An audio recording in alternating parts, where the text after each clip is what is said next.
釣りとは、魚介類を自分の力で得るという趣味。自然とつながる手段を得られ、地球からパワーをもらえる神聖な儀式のようなものでもある。そして、ワンチャン金儲けもできるのがポイント高い。しかし、釣りを続けるにあたり、私は重大な問題を抱えていた。金がなさすぎる。ないどころかマイナス。なので、毎晩の釣りは気晴らしどころか義務である。一晩中釣って釣りまくらねばならぬ。金がないと自由がなくなるというのをまさに体現しているのだ。ほら見てくださいよ、この借金額。高い。いや、むしろ全部9で揃うってすごくないですか？才能を感じたそこのあなた、私に出資してください。何百倍にして返してみせますよ。とりあえず景気づけにビールいっとこ。わーうめー。流れるように釣りも始めちゃうとかゆかりさんマジ勤勉。釣りの心得だってバッチリです。伊達に毎晩やってないんで。本に書いてあることを今夜もしっかり復唱します。一つ目、少なくとも船から8メートル離れるよう投げましょう。近すぎると何も食いつきません。二つ目、魚は暴れるか休むかのどちらかです。休んでいるときは恐れずに引きましょう。暴れているときも引けますが、引きすぎに注意せねばなりません。あと一つあるんですけど、内臓処理だけ先にさせてくださいね。魚の下腹部をこうやってガットナイフを入れるだけで OK なので。この世界はこれで十分魚の鮮度を保てるから便利です。じゃ、最後の3つ目の心得を糸の針が限界に達すると切れちゃいます。切れそうだと感じたら手を離しましょう。我ながら当たり前のことしか言ってませんね。この心得。追伸として彼の過ちを繰り返すなって書かれてますけど、彼って誰だよ。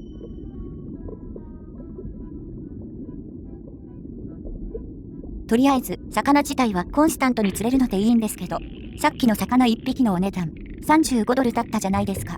そこそこ大きいサイズなんでもっと稼げると思ったんですが、最初より大きいサイズの魚がかかってますし、こっちに期待するしかなさそうですね。25ドル増えただけかい。めちゃくちゃ控えめに言っても、あと2桁は欲しくないですか？こちとら借金6桁カンストプレイヤーだぞ。99万9999ドルに対しての50ドルって何%？ 1% どころか 0.01% にすら満たなくね。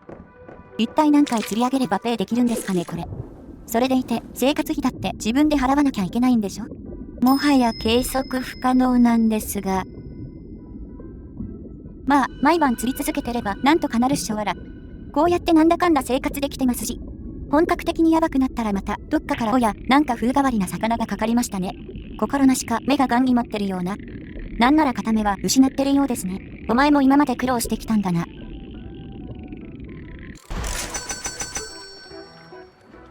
本当に2桁増えました。こんな早く願望が叶うとは思わなんだ。ありがてえありがてえ。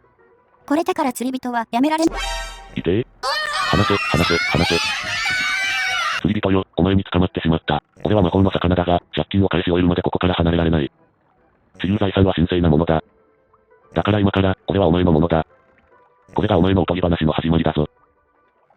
続きを見たいか？いや知らんわはよ裁かれろ。トランキーロ、あっせんなよ。今晩の金の種が。さっきからなんだこいつ。最初にビール食い飲みしたせいなんでしょうそうでしょう。じゃあもっと酔っ払っとくか。一本飲んじまったら、その後何本飲もうが同じってもんですよ。さらに幻覚を強めてる気がしなくもないんですけど、多少はね。俺を裁こうとしたのか？魔法だとか、おとぎ話だとか言っただろう。いや裁かれるのが仕事でしょ。バカなのか？なんで魚に煽られてるんですかね？俺の名はカリオソ。魔法の魚であり、海のベテランであり、助言を与えるものだ。お前みたいな若者が俺を釣り上げた時には、報酬を与えるのが筋ってもんだ。それが唯一、俺が自由になれる方法だからな。俺が言ってるのは花束のことじゃないぞ。報酬と言われて真っ先に花連想するやつおる。親愛なる釣り人よ、俺が授けるのは繁栄だ。金くれ金。今から口を開ける。なんで？中には小さな目が一つあってな。俺のものだ。ずっと前に落としてしまったんだ。お前には魚の内臓にしか見えないかもしれないが、これは強力な秘宝だ。餌みたいに針にかけてみろ。はあ、超強力ルアーってことですか？おう、よく似合ってるじゃないか。さあ、釣りに行け。わかるだろう。わあ、本当に目ですね。ミスったんでもう一丁。オープンザイ。光ってめっちゃ綺麗じゃないですか。こんなんインスタ映え不可避。有名インスタグラマーになれたら収益どれくらい入るんでしょ。フォロワー1万人1投稿で1万円とか？おやおや、ずいぶん脂のりの良さそうな魚ちゃんじゃないですか。今まで釣った魚たちよりキンキラキンに見えるのは気のせいでしょうか。まあ、だからといって特に釣り難易度が高くなるとかはないみたいですけどね。この世界の釣りはちょろちょろのちょろです。いや、今までと格が違うってレベルじゃねえぞ。絶対あの光目の効果なんでしょうけど、中に怪しい爆弾とか詰まってないだろうな。いや、特にそういうのはなかったわ。で、どういうことなんだいこれは。いいだろ。この魚の鱗か純金だぞ。マジかよ。重さと同じ価値があるってわけさ。へっへ。一流の釣り人であるお前へのご褒美だ。いや、それほどでもわら。これで貸し借りなし、俺は自由だ。勝手に釣られただけだろ。だから目は返してもらうぜ。本当はお前に残してやりたいんだが、あれは俺の所有物だ。私有財産は神聖なものだからな。強制返却か。お前のものは俺のもの、俺のものも俺のもの理論じゃいかんのですか。なあ、詮索するつもりはないが、ここで何週間も釣りをしてるお前を見てきた。昼も夜も、昼も夜も、昼も。もうわかるだろ。お前がそこまで必死に働いてるのは、そうせざるを得ないからだろ。金のトラブルか。一般超過魚に教える義理なんてないが。すまん、お前の言う通りだな。もうお前のことを気に入ってしまったんだ。心配なんだよ。お前は俺の若い頃を思い出させる。もちろん、エラは除いてな。見た目はいてもにつかねえよ。ま、俺はもう行くよ。でももし助けが欲しいなら、後ろに吊るしてある立派な鐘を鳴らせ。様子を見に戻ってきてやる。じゃあな、釣り人。さらっと魚と同レベルって言われた気がして腹立つんですが。とりあえずビール首腹。海に投げずに船内に放り投げるだけ、私はできた人間でしょう。ボトルを蹴飛ばすと変な挙動をするので、暇つぶしにもピッカー来たしうるさいので電話に出ますね。よ、釣り人さんや、俺のこと覚えてるか。知らんな。へえ、そうきたか。俺が小さなボート代を貸すときだけ友達ってか。そんで返済の時が来たら何事もなかったみたいにしらばっくれるんだろ。まあそんなことよりだな。今夜もまた釣りに出てるのはわかってる。アクセク働いてて立派じゃないか。だが、もう長すぎる。港に戻れ。貝を引け。いつもの場所に全額持ってこい。持ち時間は45分。はふざけるなよ。こっちのセリフなんだが。いや1時間ですらないって絶対私のこと生かす気ないでしょ。この美貌が失われたら全世界の損失ですよ。そんなことはさせない。かといってまたあのインスマス面に頼るのもな。ま、普通のルアーでもお高いやつ釣れるんじゃね。全然無理だったわ。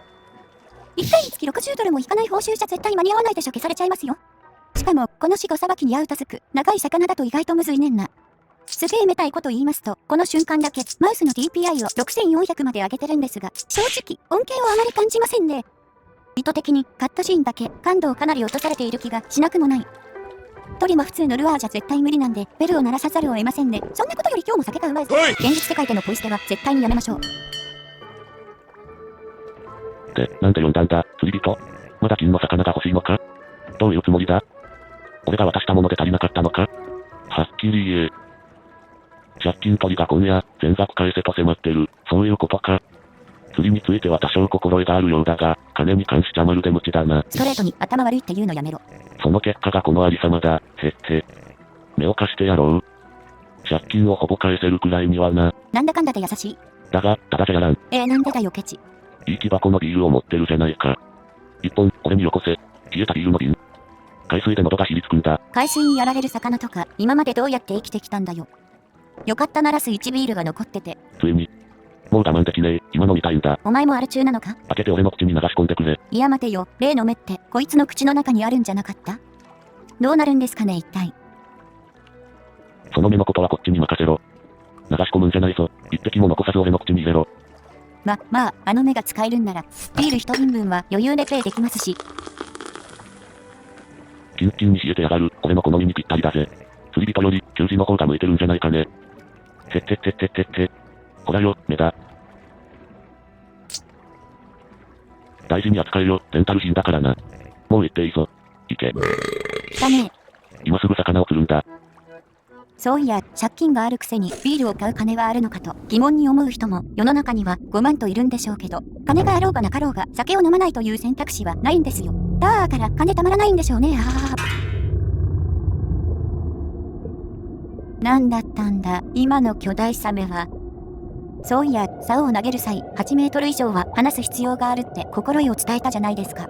その反対として、遠くに投げれば投げるほどより良い獲物がかかるって思いません？私はスタバレ経験者だったので、その思い込みはまあまあ強かったです。ですがこの釣り場に関しましては、いくら遠くに投げようが、目に見えて魚の価値が上がるようには到底思えませんでした。あと、竿を投げる際のパワーゲージの色が紛らわしくありません。てっきり赤色の箇所が最高効率だと思っちゃうじゃないですか。何度両端の赤色に合わせても全然8メートルに到達しなかった時期がありましたよ。冷静にバーの真ん中に書かれているマックスの文字が目に入っていれば勘違いしなかったよねという土星論についてはただいま受け付けておりません。正論は時に人を傷つけるものなのです。とりあえずあと2回釣れれば終わりそうなところまで来れましたね。案外借金100万円ってちょろいな。人の金で釣る魚うますぎる。レンタルは終わりだ。はい。目は返してもらう。たった2回だけで終わるレンタルなんてある？私有財産は神聖なものだ。いやまだまだこれからなんだが。ちょっとした隠し財産を作れたじゃないか。もう俺の世話になる必要はないだろう。何勝手に決めてらっしゃるんですか？まあ、ありえねえだろうが、もし助けが必要になったらベルを鳴らせ。いや、無理なんで即ベル案件だが、と思ったのに、こんな時に電話か。どうせ、ろくな話を聞かされないだろうし、無視して釣りに戻らせてくれませんかね。電話見てな。そっちのが重要だろ。無駄に空気読むのやめてもらえます？はあ、しょうがねえな。俺だお、釣り人。予定変更だ。持ってこい、金を倍にして。もうやめて！とっくにハガのライフはゼロよ！何？俺を施しの相手だと思ってるのか？そうだよ、マブダチでしょ。欲しいものは欲しいだけ要求させてもらうぜ。無慈悲。それに、金のことは俺だけの問題じゃないんだ。俺にも返さなきゃいけない借金がある。わかってる、状況は最悪なんだ。右上の数字が、ものすごい勢いで増えとりますがな。だから、逃げ出したくなるのもわかる。マジで倍にしやがったこいつ。怒りを上げる、なんてな。やめろ。逃げたところで借金は消えやしない。逃げやがった場合は、お前が知ってる人間から金を取り立てに行く羽目になる。大事な人たちのことを考えてみろ。お前がどれだけヤバいことに巻き込まれてるか、知らない人たちのことだ。ドアベルが鳴った時の顔を想像してみやがれ。好きな子が絶望する表情もそそられるのでいいですよね。彼らは俺を見つける。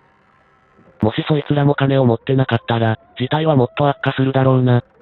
お前はそうなることを望むのか？うるせえピーね。ルールを決めてるのは俺じゃない。大した意味はないかもしれないが、すまないと思ってる。港に向かって進んでることを願うよ。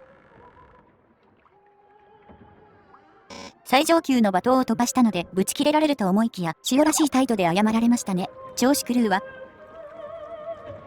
またか、釣り人よ。俺なしじゃ、本当に何もできないんだな。美少女には言われたいが魚には言われたくない。借金、あとどれくらい残ってる？いいよ、恋踊る。いや、なんでこいつに正確な借金額を教える必要があるんですかね。なんとなく言わんでもええか。恥ずかしいのか？じゃあ相当な額借りてるってことだな。どうやってそんな借金を積み上げたんだ？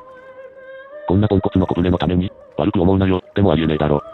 お前、頭が切れるやつかと思ってたのに。今になって分かったよ。この仕事のやり方なんて全然分かってねえんだな。やることなすこと全部間違ってる。認めるか？おい、答えろ。認めるのか？最初の友好的な態度は一体どこへやら。いいか、ガキよ。一つはっきりさせておこう。ガキじゃないが。おとぎ話はもう終わりだ。俺はピノキオのコオロギでも、シンデレラの妖精でもねえ。ただで尻拭いしてやる存在じゃねえんだ。俺は商売人だ。業界のベテランだ。そして何より、お前の船を浮かせてやってるのは俺なんだぞ。だから俺が何か教えてやるときは、黙って聞いてろ、ガキが。なんつうクソ上司感。俺が言えって言ったら、お前は言う以外の選択肢はない。嫌なら俺の助けは二度と期待するな。もう一度やってみろ。お前、この仕事のやり方がまるで分かってないって認めるか？うぜえ。今までは、たまたま運が悪かっただけなんで。とっととうぜろ。お前はただ俺をイライラさせてるだけだ。責任を取る覚悟ができたら戻ってこい。これ同意しないと一生進まないやつだ。釣り人よ、このままじゃ話にならん。助けてやりたいが、お前がそれを不可能にしてる。お前に俺の目を売るつもりだったんだ。そしたら永遠に目を使えるだろ。黄金の魚も、今夜だけじゃなく、ずっとな。だがな、成熟とプロ意識を見せない限り、それを渡すことはできない。お前からの謝罪を待っている。そして氷菓子がお前の返済を待っている。どちらを優先するか、自分で決めろ。さっきの流れからして謝らないとダメなんでしょ？そんなに難しかったか？違うだろ。だからくだらない態度を取り続けるのはやめろ。そろそろ本題に入ろうじゃないか。俺の目を打ってやる。黄金の魚を好きなだけ、エトセトラエトセトラ。だがその代わりに、俺も何か価値あるものが欲しい。公平を期して、お前の目を一つもらおう。わかってる、わかってる。なんてことだ、と思ってるんだろう。ついに人身売買の領域に来たか。だがルールを決めるのは俺じゃない。取引はフェアじゃなきゃならんのさ。お前がさっき俺を裁こうとしたあのナイフ、あれで十分だ。まあ目くらいたやすいでしょうね。やるべきことをやって、その目を持ってこい。えぐることよりも、ナイフによる感染症の方がやばそう。迷ってるのか？じゃあ助言してやる。自分の目をえぐり出せ。それがお前の人生でできる最高の投資だ。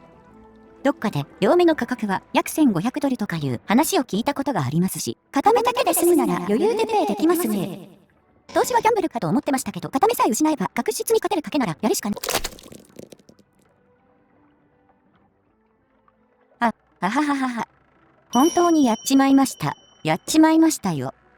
ほらよ、これで満足なんだろ？傷は今、焼けるように痛む。だが正しいことをしたんだ、信じろ。両目じゃないだけ良心的だな。これが俺の目、いや、お前の目だ。なんて輝く新しい目だろう。笑え、これで借金は全額返せるんだぞ。痛くてそれどころじゃないっす。俺はここでお前と一緒にいる。てかしれっと人の目をはめんのやめろや。お前一人じゃできない、それは明らかだ。赤ちゃんだと思われてます？そうだろ。答えろ。上から目線やばすぎだろこいつ。一旦黙っとこ。お前は本当に学ばないな。はいはいはいはいはいはいはいはい。いやでも、愚者は経験から学ぶって言うじゃないですか。つまり、私は賢者ってことになるんですよ。実際、こうして金のなる肝とい金が寄ってくる目をゲットできたわけでしょ。家庭はどうであれ、結果が良ければ全て良しなんです。ほら、魚だってホイホイ現れん。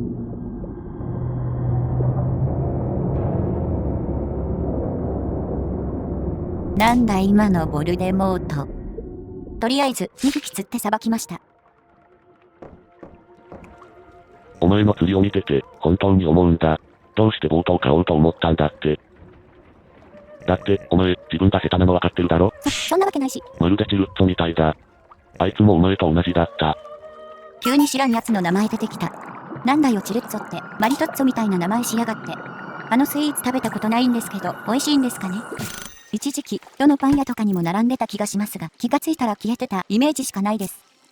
この流れだと、チルッツォさんとやらも何かのブームに巻き込まれた挙句消されたんでしょうか。考えたところで何もわかんねわら。おや、なんかとんでもない大物の気配が。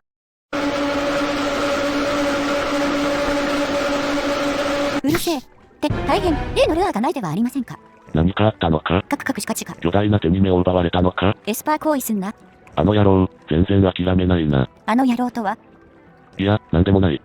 心配するな、もう二度と会わんよ。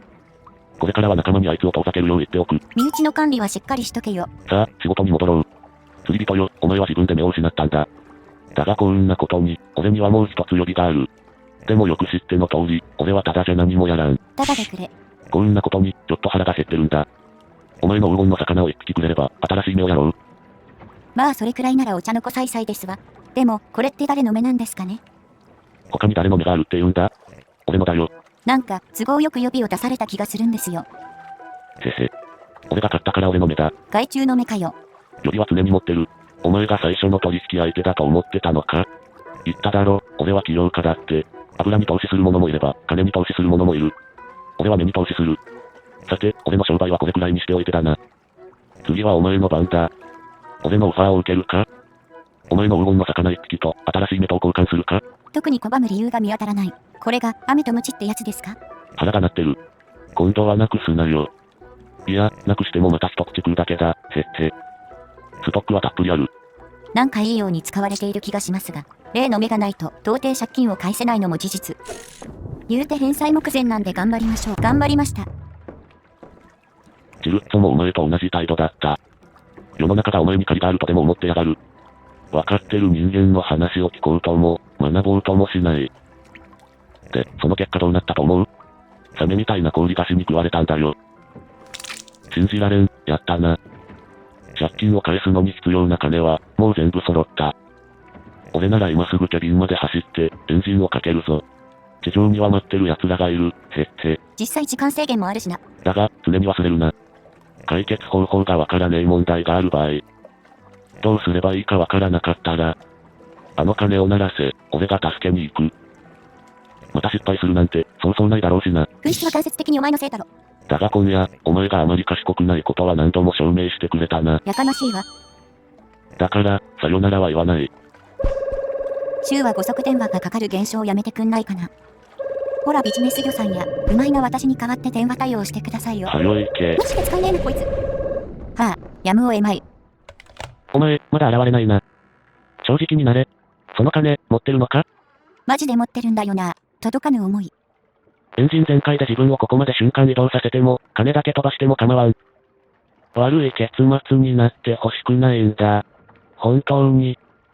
だから時間通りに来い。優しいと思ったら厳しい。言うて、あとは港に戻るだけですし、余裕っしょわら。40分かかるとかなんだよ。瞬間移動とか金だけ飛ばしてもとか言われたのはこういうことだったんですか？てか、タイマーに関しては、魚と会話中でも容赦なく動いてましたよクソが。どう考えても、時間までに港にたどり着いて、穏便にエンディングを迎えさせる気がタイムじゃないですかやだ。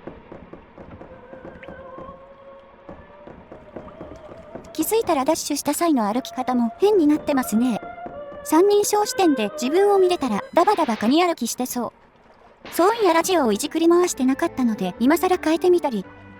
音楽といい月といい、なんて美しいのでしょう。風も穏やかで、ボートの揺れも心地よくて。ボートそのものも小さいながら味があって素敵ですし。いやー、繊維を実感できますね。序盤でビールをガンガン飲んでしまったのがもったいないくらいです。月に照らされ、波に揺られながら飲むビールなんて想像しただけで最高でしょう。魚一羽に鎮座する不純物さえいなければ完璧なんですがね。マジで奴が来てからいきなり返済タイムの話も出てきましたし、説教されるわ、いろいろむしり取られるわでもうめちゃくちゃですよ。そもそも借金でこんなことになるなんて知らなかった。誰も教えてくんなかっただろ。俺は悪くねえ。俺は悪くねえ。はあ、結局頼るしかないのか。釣り人よ、ちょっと待て、考えてる。2008年、いや2011年だったか？とりあえずなんか喋れや。待てって言っただろが、考え中だ。お魚さんイライラで草。2011、あの釣り人、チルッツォのことを考えてたんだ。奴も借金に埋もれていたことをお前は知っとくべきだ。ああ、そうだな。彼の話をしてやろう。はあ、パリトッツォやらの話を聞いて、私に何の得が？その生意気な口を落としやがれ。また俺の助けが必要だから呼んだんだろ？だったら条件は簡単だ。まずお前が俺の話を聞け。そうすら俺も聞いてやる。公平な条件だろ。ってなわけだからしばらく黙っとれ。あ、はい。昔々、チルッツォという男がいた。海と釣りで行きたいと思っていた若者だ。だが、裕福な家庭に生まれたわけではなかった。自分の金でボートを買えるはずもない。そこで、金持ちの船長の下で働くことにした。だがチルッツォ曰く、その船長は役立たずだったんだとよ。生まれが金持ちだから船長なだけだ、とチルッツォは言っていた。結局、彼は仕事を辞めちまった。自分のやり方でやりたかったんだと。自分の釣り船で船長としてやっていきたいとな。彼には金はなかったが、貸してくれる友人がいたようでな。氷菓子だ。だから彼は借金を背負った。お前は、チルッツォの選択についてどう思う？バカな船長の元だったから働くのをやめたんだと思うか？そんな話を聞いただけの一個人が判断できるものなんですかね？ってことでわからん。わかるように手助けしてやろう。氷菓子の金で、チルッツォはついに自分の釣り船を手に入れた。はっきり言って、お前のボートみたいなガラクタだ。だが、彼はとても幸せだった。まあ、現実はすぐに追いついたがな。自分の船の船長になること自体は名誉あることだが、重みがついてくる。チルッツォには定時がない。安定した給料もあらしない。だが、氷菓子はいつも時間通りに支払いを要求してくる。悪いことに、漁のシーズンもうまくいかなかった。それが海というものだ。ある日は網を満たし、翌日には顔に唾を吐く。俺は知ってる。なんせ海のベテランだからな。チルッツォの船長である農夫ですら分かっていた。しかもあいつは金持ちだから、不良なんて気にしなかった。チルッツォ、あいつは分かってなかったぜ。一銭も儲けることができず、ボートを維持するためだけに借金を重ね続け、奴隷のように働き続けた。一日中。毎日。ある夜、俺に出会うまではな。あいつ、バカみたいに俺を釣り針にかけたことを誇らしげに思ってたんだ。希少な獲物だと思いやがって、バカめ。俺は黄金の魚で自由を買った。だがチルッツォはもっと欲しがった。一匹、また一匹、交換を重ね。次から次へと、彼はますます多くを捧げようとしてきた。価値が分かっていなかったんだ。最後には、俺に自分の目まで打った。お前の釣り糸にかかってるのと同じ目だ。この話、ものすごく今の状況と告知してません。最後に一つ質問だ。その夜、針にかかった魚は誰だった？俺か？それともチルットか？針にかかれるのは魚だけでしょあら。お前は全く分かってないな。だが、次の教訓は役に立つだろう。おとぎ話は終わりだ。さて、今回はどんな頼みだ？借金取りに黄金の魚を全部期日通りに届けるのか？締め切りのことなんて考えてなかっただろ。へっへ。ガキよ、この仕事はお前には向いてねえ。俺なら魚を届けられる。だが、それは本当の奇跡だ。ふむ。お前のボートが欲しい。ああ、わかってる。聞いて気分良くはないだろ。でもさ、本当にどうでもいいから楽だろうに、なぜそんなに気にするんだ？お前は俺の目を手に入れた。明日には海辺で、5隻分のボートを買えるだけの黄金を釣ってるだろう。さあ、助けてやってるんだ。この小さなボートは維持費にも見合わない。自分のために、俺に売って、借金を清算しろ。チルットがやったようにな。無意味なのは承知で一旦の。よく考えてみな、頼むから。俺は待てるし、待つさ。だがお前のためになるってことは分かってるだろ。ここでおじけづくなよ。黙って聞いてりゃ人の船をガラクタだの言いたい放題なことで。このガラクタ船を俺に売って、この泥沼から抜け出したいんだろ。コーレはイエスと言うまで無限ループするやつですね。間違いない。てなわけで同意したとこまでカット。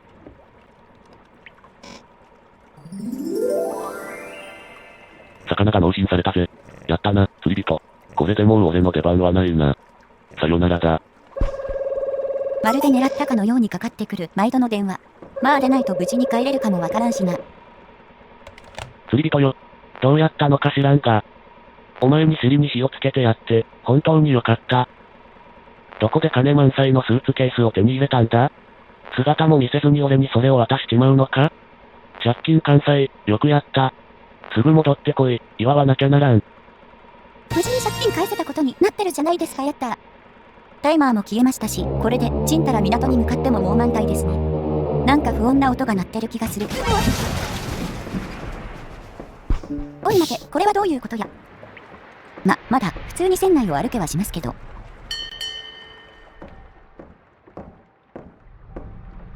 あ、ご臨終です。ブルータス、お前もか。おや、あんなでっかいのさっきまでいましたっけね。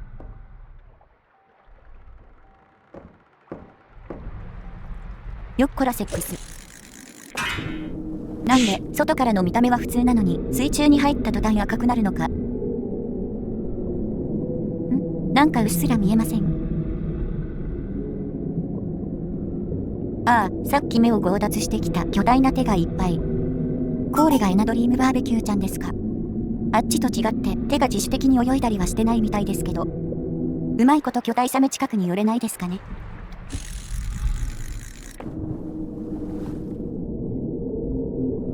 なんだこれ。海藻なのか紐なのかよくわかりませんが、いい線いってたりしないかな。なんとなく引っ張ってみますか。わ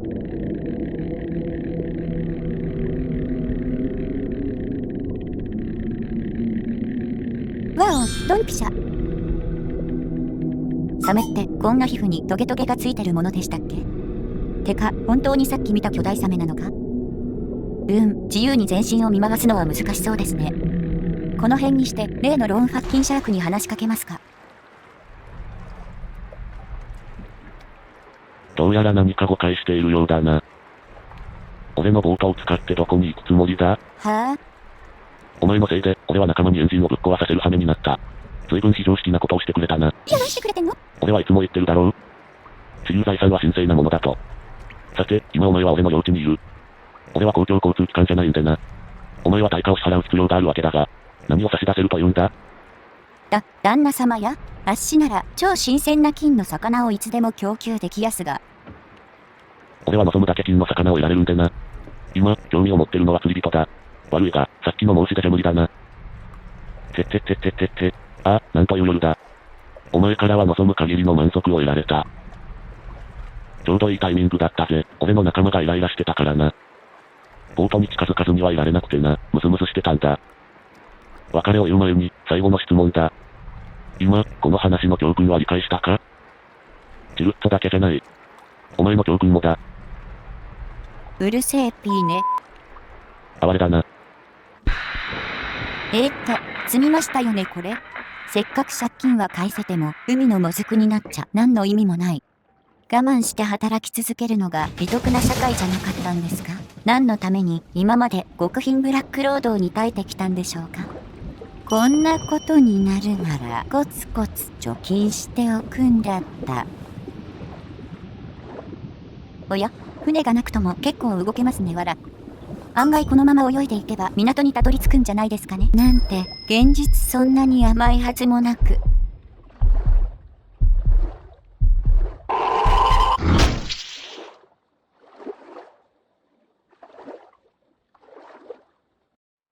哀れなイタリアよ、聞いてるか？また起きたぞ。また起きたんだ。我が国でも最も象徴的な観光地の沿岸で、釣り人が姿を消した、ボートごとだ。聞き覚えあるか？この地域では過去20年間中、12件目の失踪事件だ。いつものことだが、バカは仕事を辞めて独立したばかり。数字にも弱く、噂ではボートを買うために借金をしていたらしい。天才的な判断だろう？勇敢な釣り人は忽然と姿を消した。当局は、健康問題で漂流した可能性があると見ている。だが私に言わせれば、あのバカ、借金を放棄したんだ。哀れな家族を借金の海に沈めたままにして。一方で、哀れなイタリアよ、お前は今日ちょっと貧しくなっただけだ。このいわゆる、行方不明者の捜索に、数万ユーロが投入されている。数万ユーロだぞ。その金は、ほぼ確実にどこかの南国のビーチでカクテル片手にくつろぐクソ野郎に無駄遣いされる。どうしてこういう若者たちは、ちゃんとした仕事をしている人の下で働かないんだ？ボートを買って、ただビールを飲むだけなら借金をする意味がないだろ？実際、この世代は汗水流して働くのを嫌がる。ざまあ見ろって話だ。そしてこれも言っておこう。仕事しろボケ。最後までご視聴いただき、誠にありがとうございました。ローンシャークという英語は氷菓子という意味だということをこのゲームの翻訳実況を作る中で初めて知りました。実際にサメと借金を組み合わせてしまうことでユーモアと皮肉たっぷりな作品になっていると感じましたね。加えて借金で破滅する人間の特徴が短い物語の中に凝縮されていると思いました。実際ウプ主の身近にも夢追いや趣味のためにローンを組んだ知人がいますが、借金です、やめましょう。一括で買えない時点で分不相応です。一括で買えない時点で分不相応です。一括で買えない時点で分不相応です。あと、人のせい、周りのせい、国のせいにする癖がある知人も、お金ないないな傾向がありました。まさに、主人公やチルッツォも、そんな感じでしたね。自分の人生は、自分で舵を取りましょう。周りは変えられませんが自分は変えられます。それでは、またどこかで。